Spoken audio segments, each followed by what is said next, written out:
because Underlord will soak the initiation to get good jumps. The Omni Knight ban would have been such a great hero for Liquid, especially with this Bat Rider coming out. The need to counter the lasso to make sure your carry, Nature's Prophet, isn't getting jumped on early on.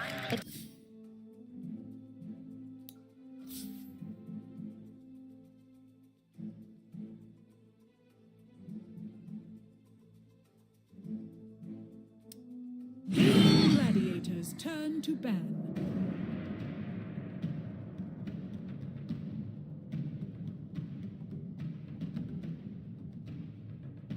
Team Liquid's turn to ban.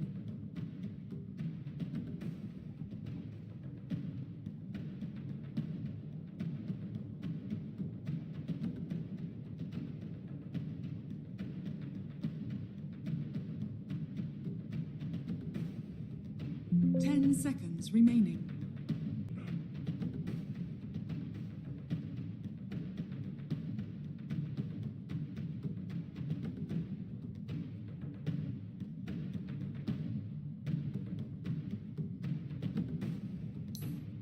Seconds remaining.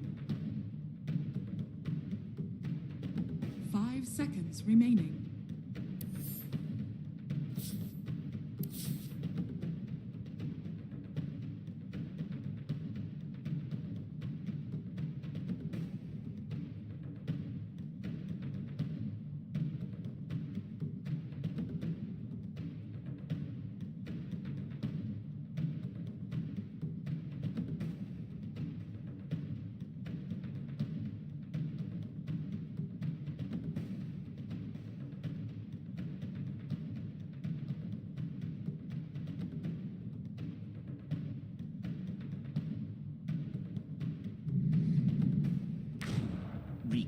You may now select your heroes.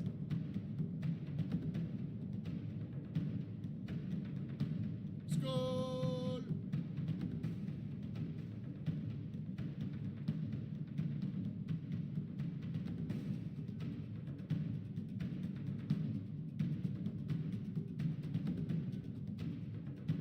Well, I just woke up. Leave me alone.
Prepare for battle. Well, I just woke up. Leave me alone. Пушка Буба сейчас будет все у нас. Сегодня я не в форме.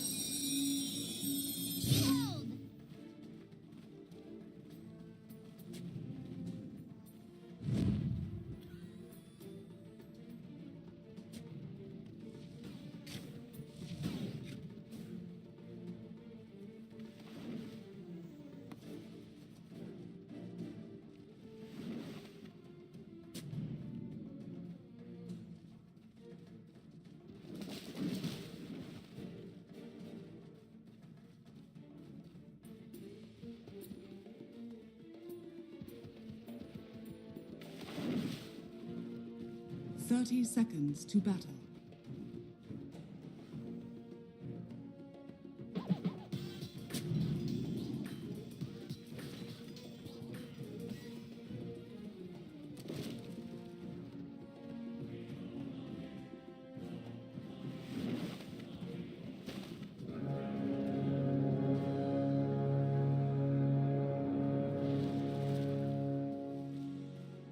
The battle begins.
Radiant structures are fortified.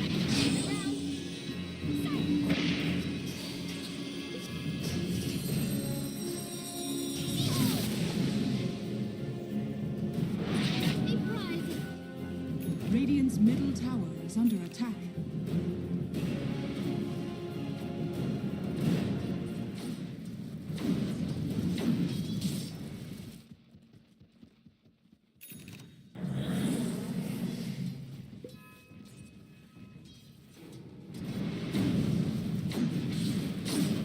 Radiant's middle tower is under attack.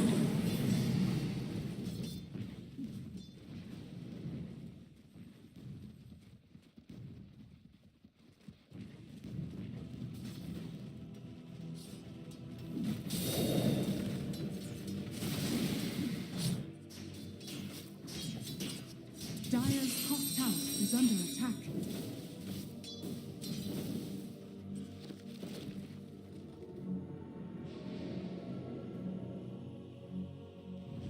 Dire's structures are fortified. Dire's top tower is under attack. Dire's top tower has fallen. I think not.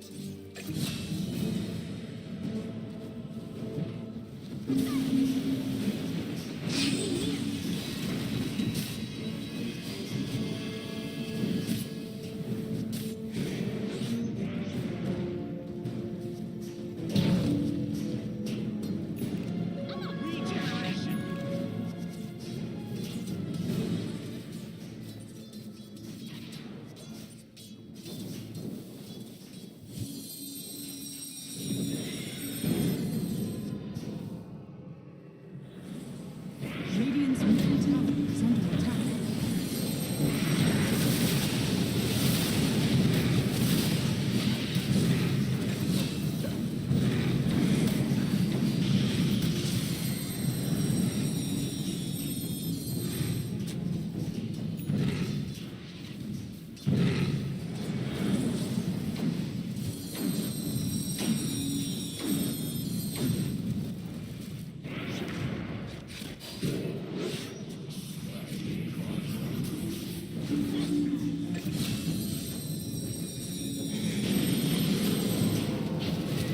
Radiant's top tower is under attack. Dire's bottom tower is under attack. Dire are scanning.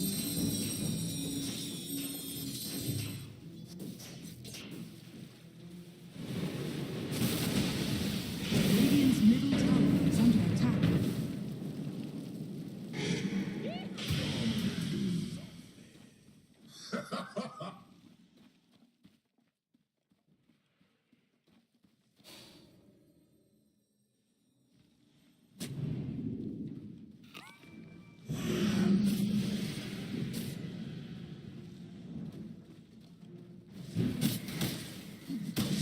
Radiant are scanning.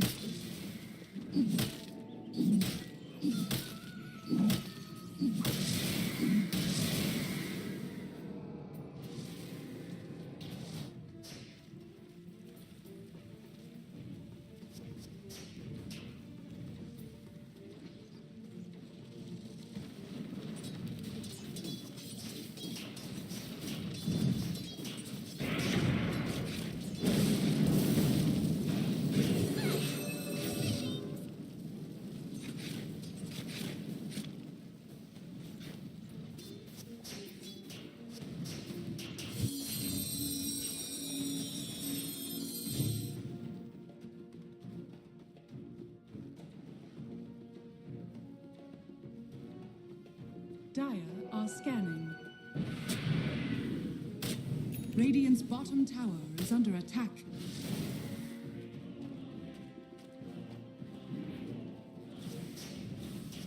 Radiant's middle tower is under attack. Radiant are scanning.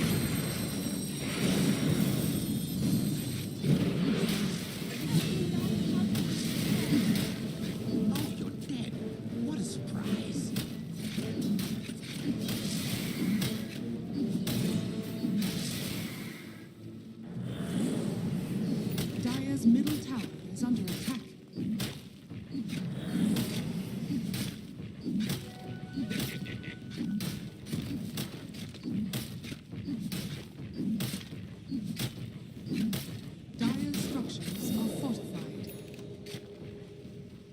Dire's middle tower is under attack. Radiant structures are fortified.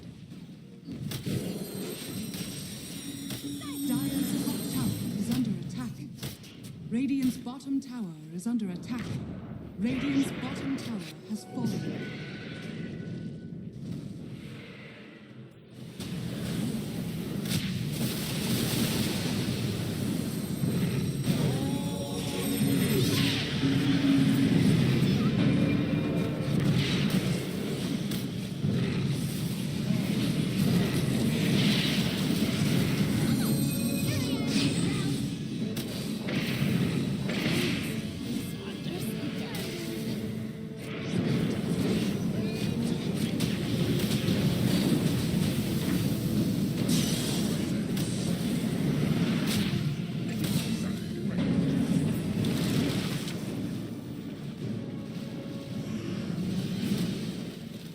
Dire's middle tower is under attack.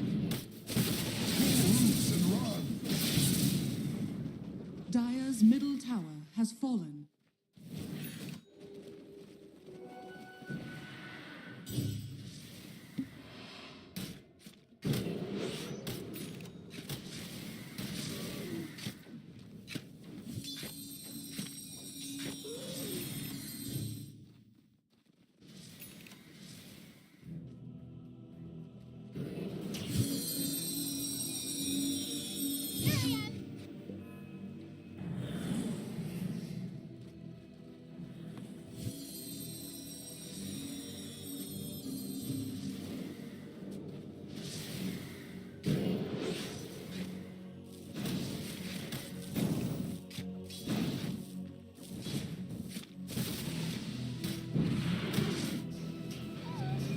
Radiant are scattered.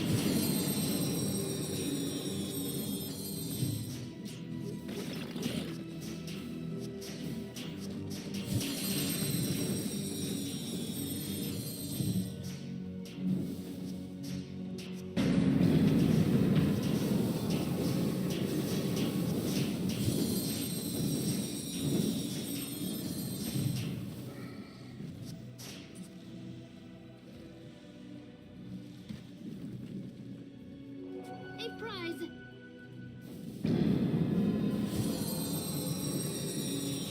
Dire's middle tower is under attack.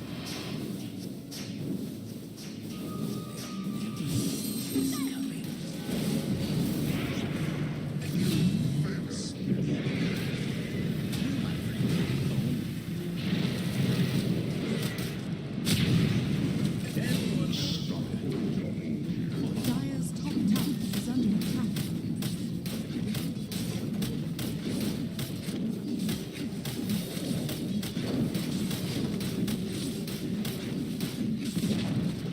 Dire's top tower has fallen.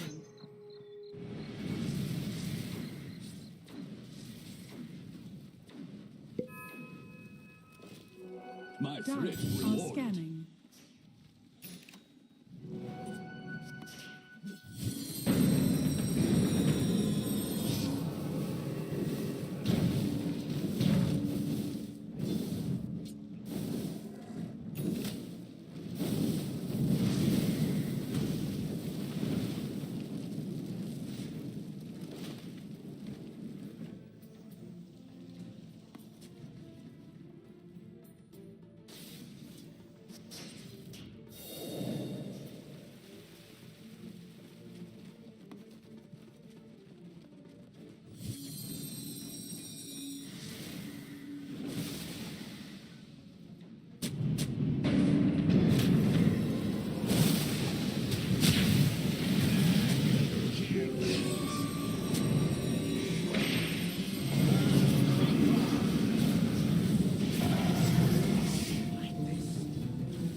Radiant's middle tower has fallen.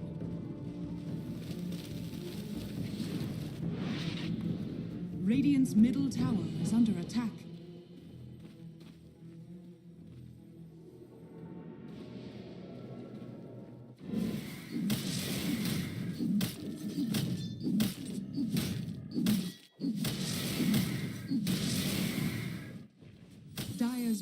tower is under attack.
Radiant's top tower is under attack.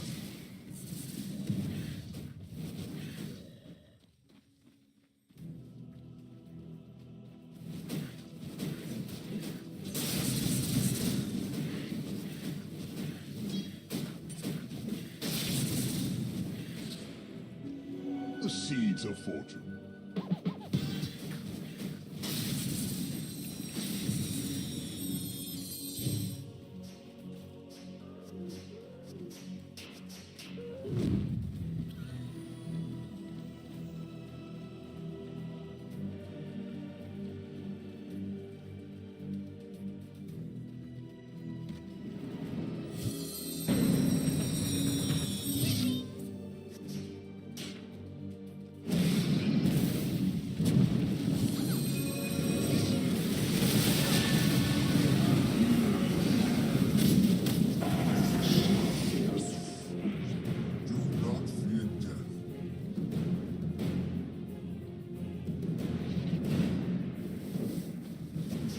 Radiant's top tower is under attack. Radiant's top tower has fallen. Radiant's top tower is under attack.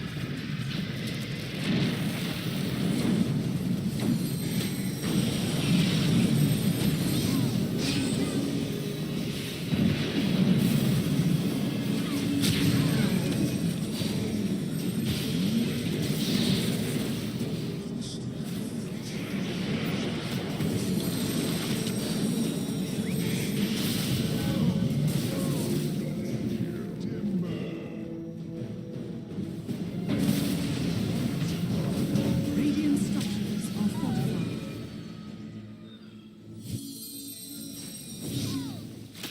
Radiant's middle tower is under attack.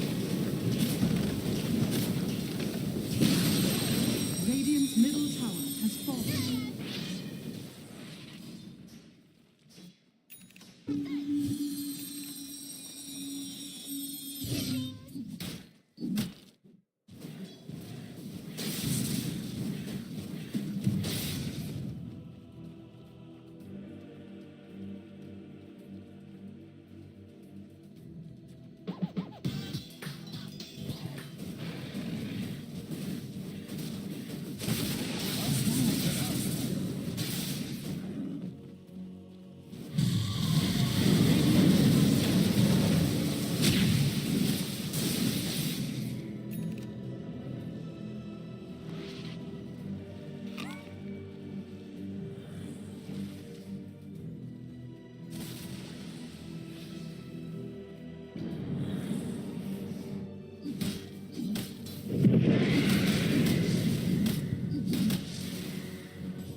A prize.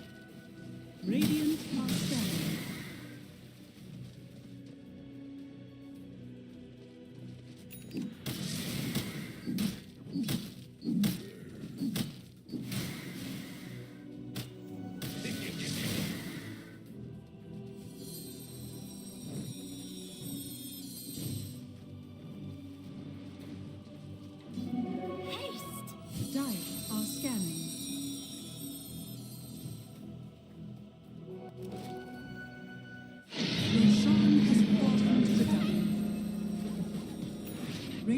bottom tower is under attack. Radiant structures are fortified. Dire structures are fortified. Radiant's bottom tower is under attack.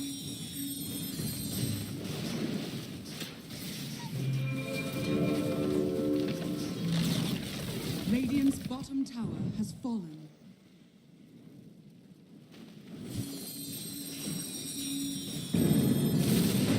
Radiant's bottom tower is under attack. Radiant's bottom tower has fallen.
Invisibility.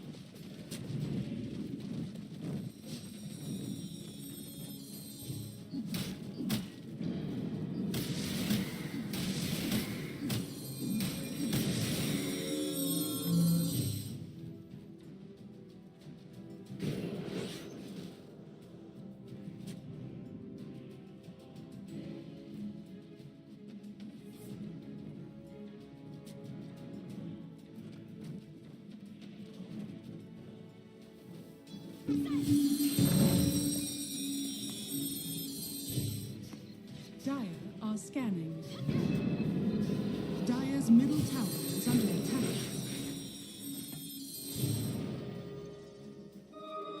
Interesting.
Still found the chance to get these incredible saves occurring. The damage out from them from 33 and Mickey and Nisha making quite the comeback story that game on his puck. What a game one. Liquid, they'll take the first of this best of 5.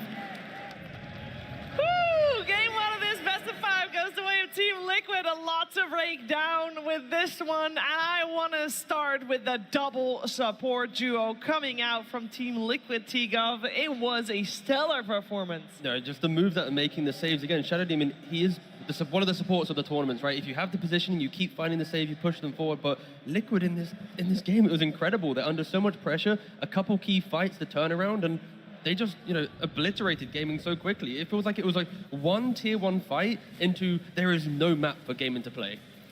I mean, GAIMIN played a really incredible early game. I love to see the hyper-aggression coming out of both teams. They really took advantage of their defusal, Ricky timing, hunting for Furion deep in the jungle, killing Puck a few times over and over again. But this fight here is where this game was entirely different. And we saw the power of Tusk here. He actually tag team pulled out Nisha's Puck from that smoke cloud, making it so that he was alive for long enough to cast the coil later on here, which is where they got the turnaround fight. And then we just saw all of the damage coming out through Visage's Soul Assumption, through Mickey on his Nature's Prophet, who was joining every single fight as early as he could. It was just beautifully played.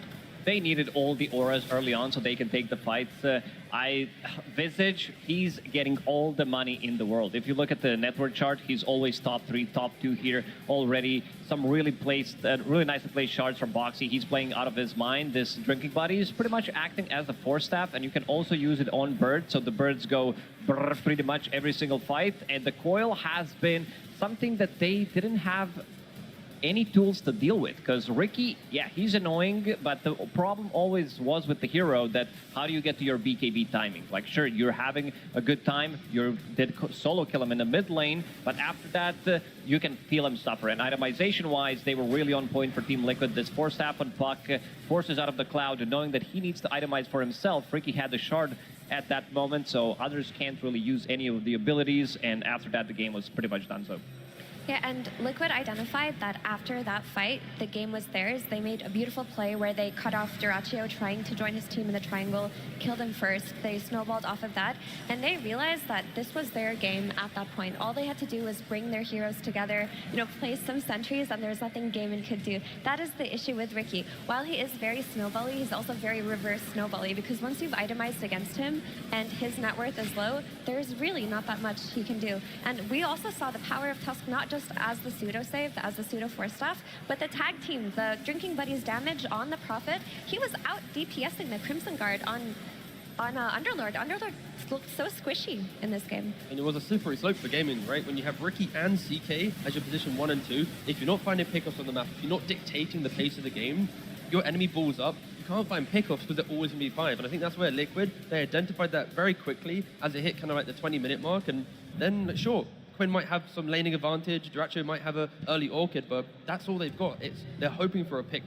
It felt like the last 10 minutes of the game was just Liquid sweeping through the map, finding whoever they want, and GAIMIN was never really in position to utilize like the blink from the bat, the jump of a CK, and again, it's testament to Liquid. They itemize, they identify a window, and when they want to break their opponent, and they did it so swiftly. Yeah, and we knew that GAIMIN was ahead at like minute 15. But Lacoste, was their plan to be even further ahead? Where did they fall with their plan? I saw Tofu diving through 4 towers 8 minutes in, so they wanted to play this hyper-aggressive, which I don't really mind. I think this is how you need to strike back against Team Liquid. But the problem was, I'm going to go back to Ricky. This is super strong hero, but that's why everybody practiced it. But it has some of the flaws still where you're unable, like if you get focused down. And I also want to highlight the Shiva's Guard, the Bongo Boots, the Boots of Bearing from Visage. I think this is the key moment as well for the game. You're playing against CK, so you want to slow down his illusions. You really never felt those illusions dealing damage, fighting into all of that. And I said during the draft, they don't have the Shiva's hero. You know what Visage does? Buys Shiva's as the second item, buying all these small items to be on top of the network pretty much. Bracer, Null Talisman, Boots of Bearing, so they can strike back. He understands that they need any kind of item they can have early on to punch back, because they are playing so fast in game in the first 10-15 minutes. Yeah, and you see the items that 33 has. I think, strategically, I think GAIMIN coming into this game 1, they put such a large target on Nisha's back. They wanted to shut him down. They wanted to kill him very early, try and prevent him from having a game. that they kind of forgot about applying the pressure to Mickey or to 33, right? Like Nisha, he doesn't die too often in series, right? Like when you think about like the previous run in playoffs, like he's been like the unkillable mid laner because people focus other, you know, the strategies of 33 in the early game. But, you know, coming into this one, Nisha, in the last 6 playoff games, totaling, he only has 10 deaths. The fact that he's died 4 times in a single game shows that GAIMIN wanted to shut him down. But maybe going into game 2, they're thinking, wait a second, we're wasting too many resources killing the mid lane. 33's hit, like Lacoste was mentioning, the Boots of Bearing, the Shivas. Mickey's got the GLADIATOR, the BKB. I think GAIMIN maybe have a misread on who they need to shut down, because it doesn't matter if Nisha dies 4 times, nearly 50% of the entire playoffs run, you need to stop 33 from just breaking open the game on these tempo heroes from the offlane. Yeah, there was a lot of freedom coming out for the other 2 cores of Team Liquid there, Effie. There was pressure on them, because once Ricky got that defusal, we saw them scouting for Nature's Prophet in the jungle. We saw him getting lassoed a few times. We saw Quinn on that Ricky hunting anyone he could see, no longer focusing on just the puck. The issue with GAIMIN is that Ricky kind of tied their entire draft together in the sense that you have this Bat Rider, you have this jump target, this jump hero in CK. If the Shadow Demon on the enemy team or the Tusk are able to cast their spells to save them, your initiation is broken. You have no means to fight back. And once Ricky got to the point where his game was too difficult, there was nobody stopping the 2 saves from the supports. If Ricky kept his dominance, kept jumping the supports, we would have seen a different game. Ricky has pretty much the same issues as we've seen with the Storm Spirit. Once they group up as 5, you don't really have kind of a play in the game. Cloud is super strong. It's a 6-second silence duration at every single level. It gets even better. It got a buff so you can stand inside of the Cloud, even if the allies, even if the enemies range are attacking you from the inside, you're still gonna get the miss chance. So really good spell. The experiment for Ricky probably failed. I don't think we're gonna see it again, but it looked really good for the first like 12, 13 minutes of the game. It did, and then it fell off a cliff. That happens sometimes. It's fine. It's just game 1 of a best-of-5 grand finals. Now, during that game, once Team Liquid got off a couple of good team fights, you could sense that emotions were high and everybody was in great spirits. And I wonder if the comms reflect that. Here. I can TP. I'll TP. Go. It's a good fight. I'm not thinking. It's a good fight. It's a good fight, guys. Just watch me. Watch me. He's Carl. Can we save Mickey? Yeah, I'm fine, guys. Take the fight. What the fuck? They're all dying. I have big flower. Kill Ricky. Any silence? Okay, I'm chasing Ricky. I think we get the Ricky. I'm killing Chen with Nish. Chen? Woo! Let me. Yeah. Oh, sorry. Can we go tier 2? Oh, you gotta love it if Give your him the carry woo, is popping up like that. Yeah. I think that's very healthy when your carry is making those calls to you and just basically pops up and keeps the team. I gotta say, his name is Mickey Woo. Woo! You know, gotta hype it up. It's the balance between like the core and the support. You can hear like this, like maybe I don't have anything.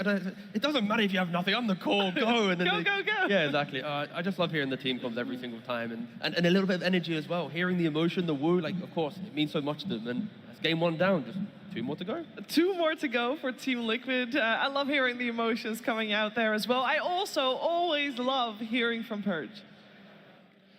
Thanks, Shiver. Yeah, I want to look over how the Ricky did in this game. It's very effective against the puck in the mid lane. Quinn started things off. He's got high damage. Puck has low armor. Any trades that he takes are just going to be advantageous here. So he basically just secures a lot of easy harassment against Nisha as that laning stage continues. And then does a little blink strike. This clip might freeze on me because it's been freezing before, but does a little tricks of the trade. Does work. Thank you. That's how he gets the first blood. 1 minute and 54 seconds into the game, super early. And Liquid did a really good job trying to limit what this Ricky can do because the silence against Puck and the high physical damage is so much. They were bringing tons of heroes to almost every single rune fight, but he has really high base armor, and there isn't that much magic nuke on the Liquid squad at this stage in the game, so he ends up dodging a lot of these. Here's another gank on Nisha to show just how much pressure was on him. A little salvation outside of the smoke cloud, but he gets pushed back in with the flame break to secure yet another kill. And then they went across the map. This is that other kill that you guys probably saw. Nature's Prophet getting jumped on by just 2 heroes. A relatively clean kill, and once again, Underlord crossing the map. So this is the basic facet of what Gladiators wanted to do this game to end up securing victory, but this team fight was the real big one. There's only 6 times in a row that you can gank Nisha before you react to it really well, and that's what Liquid did here. I love this ice shards here. Ends up creating a zone that pushes the Shadow Demon to the right, and as a result, the Riki dives going for the kill, and they're able to turn this one really effectively. So that was a really good moment for Liquid, but ultimately, it was that team fight around the top lane. They tried to engage in this area of the map to look for kills. They couldn't find it. This ward spots Dyrachyo. He gets cleaned up absolutely for free. That was really nice. And then for some reason, I'm not sure why, Ace decides to take the portal here to go to the top side of the map. Felt he wanted to be there, but he gets spotted. Now here's the Liquid vision. They actually don't know exactly where he is, but they're chasing. And he gets scared. He uses his second skill, and that reveals where he is. They end up catching him. They force a team fight. For some reason, Quinn goes in here, he gets coiled. This was the beginning of the end for Gladiators losing their advantage. So a crucial mistake there, uncharacteristically as well. So that's how they get behind. Thank you, Purge. A tiny bit of nerves coming out there from GAIMIN Gladiators, the way that those plays were described. I think there's one important thing that this game had that I don't think other games will have. It's time to go back to the drawing board and talk about the draft, because I want to talk about the one point where I thought, in my humble opinion, where things went a little bit awry, and I would love to have an explanation. Lacoste, Rubik. We saw the Rubik ban. Why didn't they ban Tusk? Because they wanted to pick Underlord. It's one of the worst matchups when it comes down to heroes. You can solo win the game. You steal Pit of Malice, you steal Firestorm. These are going to be your two best spells. You have better cast range. You have a spell amplification on top of that. So very difficult one. But looking for the adjustments in game number 2, this Tusk, too powerful of a hero, especially for Boxy. I know I'm going to sound slightly biased, but Boxy for me has been the best position 4 player in the world for quite some time. He's doing some insane things every single time with the shards. He's always up to something. Never underestimate this guy. He was the hero of that fight at minute 17 where Liquid turned the game around. That was all Tusk and his plays. So I do agree with you, Shiver, that Tusk should be banned out and not given to Team Liquid. Boxy just plays that hero too well, and the flex is still there, even though we mainly see it being played here. I think that if you're putting yourself in a position where you're first picking Underlord, not allowing yourself to not give away Tusk to Liquid, you have to rethink your opener. Don't open with this Underlord if you are still allowing heroes like Shadow Demon and Tusk through, because you also drafted a Batrider. Batrider is completely countered by saves from the enemy supports. I think it also goes down to the CK pick, right? Like, sure, you want to get your CK to kill Visage, but then you're bringing the CK to the mid lane to, contain the puck inside the smoke screen, using the flame break from the Batrider as well. Like, you're doing everything to kill puck, but you didn't ever really kill Visage. He died one time in the game. The fact that 22 minutes, 33 has Boots of Bearing and Shivas, your entire plan of win lanes, tempo pickoff falls apart. So for GAIMIN to even have a fight in this best of 5, they need to make sure their safe lane can kill off 33. And don't just run to mid lane and kill off Nisha. That is a recipe to lose, and GAIMIN need to identify that and hopefully fix that for the upcoming game. Yeah, so we feel like GAIMIN potentially drafted a little bit too one-dimensional, that if indeed the tempo could not continue, which it didn't because Team Liquid put a